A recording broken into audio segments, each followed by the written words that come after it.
Bismillahirrahmanirrahim. Assalamualaikum warahmatullahi wabarakatuh, teman-teman semua. Alhamdulillah, hari ini kita bisa berkumpul lagi. Hari ini Allah kumpulkan hati-hati kita, ya walaupun nggak bisa ketemu secara langsung gitu ya. Tapi semoga lewat suara, hati-hati kita tetap terpaut. Semoga ini jadi ikhtiar-ikhtiarnya kita nih, dalam kondisi sekarang yang sedang luar biasa ya. Kondisi yang mungkin secara nggak langsung jadi menurunkan keimanan kita, kondisi yang mungkin menurunkan amalan-amalan kebaikan kita.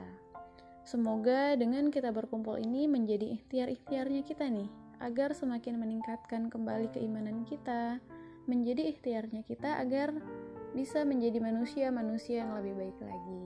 Amin ya rabbal alamin. Mungkin teman-teman di sini udah nggak asing lagi gitu ya, dengan sebuah ungkapan bahwasanya perempuan adalah sebuah tiang negeri. Perempuan adalah rahim peradaban. Jika perempuan itu baik, maka akan baik pula peradaban itu. Tetapi jika perempuannya buruk, bisa dipastikan akan buruk pula peradaban itu.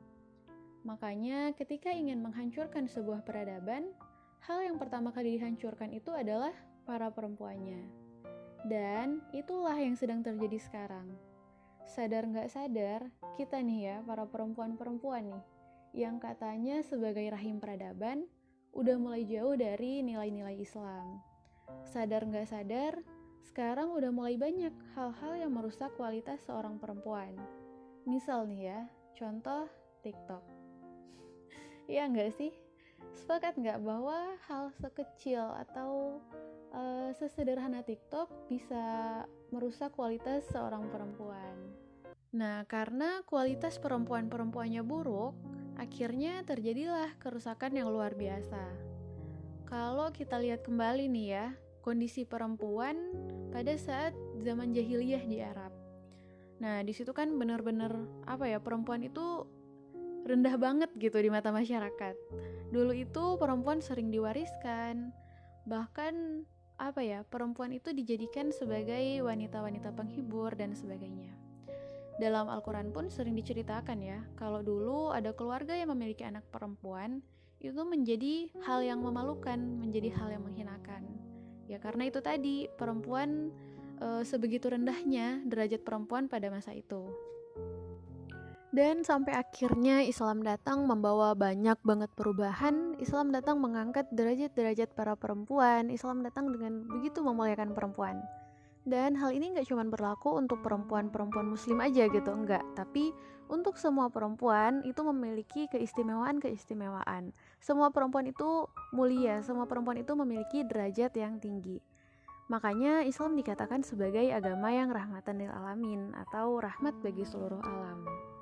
Nah, tetapi nih ya, yang sangat disayangkan saat Islam udah begitu memuliakan perempuan, saat perempuan ini keberadaannya sangat diistimewakan oleh Al-Quran, diagungkan oleh sunnah Nabi SAW, tetapi banyak nih dari kita, banyak perempuan-perempuan yang nggak mengetahui tentang kemuliaan dirinya.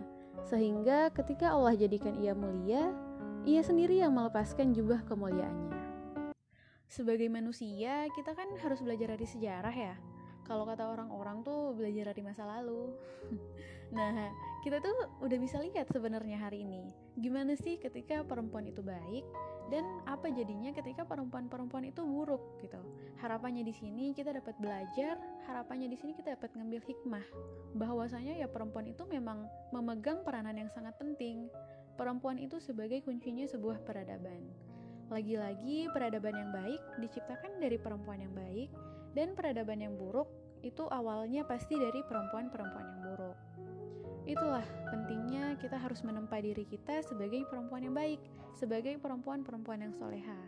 Karena ya itu tadi, dampaknya adalah menciptakan sebuah peradaban.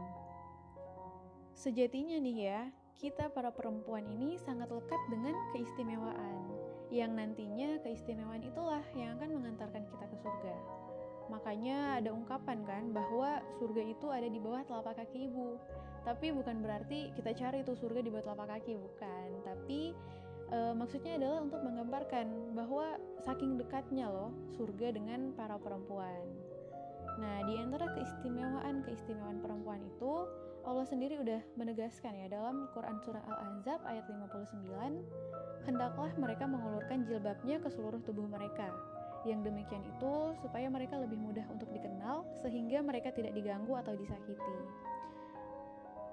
Nah, dari ayat ini itu sebenarnya kita bisa lihat gitu, sejatinya Allah menyuruh kita untuk berkerudung, Allah menyuruh kita untuk berjilbab, yaitu untuk kebaikan kita sendiri gitu, agar kita nggak diganggu ataupun disakitin. Karena ya Islam menempatkan perempuan sebagai makhluk yang paling mulia yang harus dijaga. Nah, di antara keistimewaannya yang lain juga perempuan ini bisa menjadi tiket orang tuanya menuju surga sekaligus pelindung bagi orang tuanya dari api neraka. Karena siapa yang diuji dengan kehadiran anak perempuan, maka anak itu akan jadi pelindung baginya di neraka. Hadis riwayat Ahmad. Makanya beruntunglah bagi kita yang dilahirkan sebagai anak perempuan yang memiliki begitu banyak keistimewaan-keistimewaan yang apabila kita bisa mengarahkan keistimewaan itu ya pasti akan berdampak sangat besar, entah bagi diri kita sendiri, bagi orang tua, lingkungan, bahkan peradaban.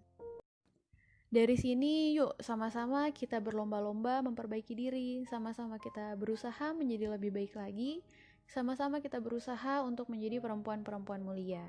Memang menjadi perempuan mulia, menjadi perempuan yang soleha itu gak gampang, pasti bakal banyak banget ujian-ujiannya. Ya karena balasan dari itu semua juga hal yang luar biasa gitu. Makanya carilah role model yang sekiranya bisa menginspirasi kita, yang sekiranya bisa memotivasi kita menjadi perempuan-perempuan berharga, menjadi perempuan mulia di hadapan Sang Pencipta. Ada banyak banget sebenarnya contoh perempuan-perempuan mulia yang dikisahkan dalam Al-Quran. Misalnya ada Bunda Aisyah. Beliau merupakan salah satu perempuan yang dikisahkan dalam Al-Quran, yang mana beliau ini dikenal sebagai seorang perempuan yang cerdas, yang pada saat sepeninggalan Nabi, Bunda Aisyah lah yang melanjutkan misi dakwahnya Nabi. Ada juga Zainab binti Huzaimah. Nah, beliau ini merupakan salah satu istri Nabi yang dikenal dengan sebutan ibunya para orang-orang miskin. Karena hampir seluruh waktunya digunakan untuk beribadah kepada Allah Ta'ala. Mulai dari menjaga, memberi makan, dan bersedekah kepada sejumlah orang-orang miskin. Itulah kenapa Zainab mendapatkan julukan sebagai ibu orang-orang miskin. Pun banyak banget ya sebenarnya ayat-ayat Al-Quran yang menjelaskan tentang kemuliaan-kemuliaan perempuan. Semisal dalam Quran Surah Ali Imran ayat 195. Sesungguhnya aku tidak menyanyiakan amal orang-orang yang beramal di antara kamu, baik dia laki-laki maupun perempuan. Nah, ayat ini cukup menjelaskan ya bahwasanya dalam Islam itu perempuan dan laki-laki sama dalam hal kebaikan, dalam hal beribadah kepada Allah Ta'ala. Ada juga hadis yang mengatakan bahwasanya dunia ini adalah perhiasan dan sebaik-baik perhiasan adalah wanita solihah. Hadis riwayat Muslim. Nah, terus Rasulullah pun pernah mengatakan ya bahwa perempuan itu lebih berhak dihormati 3 kali, setelahnya baru laki-laki. Hal ini ada dalam hadis yang diriwayatkan oleh Abu Hurairah.